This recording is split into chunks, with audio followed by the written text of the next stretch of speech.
दुईटाको चिया र भक्काको 40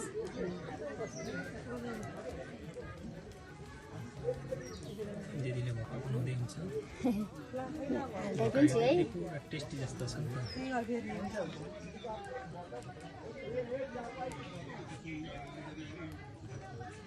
लक्ष्मीले बाहिर भिजाइथ्यो भने उनले त्यही त ढुक्क हालेको थियो भित्रै हाल्नुपर्छ ताल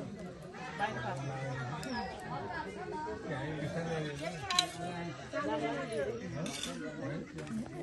हुन्छ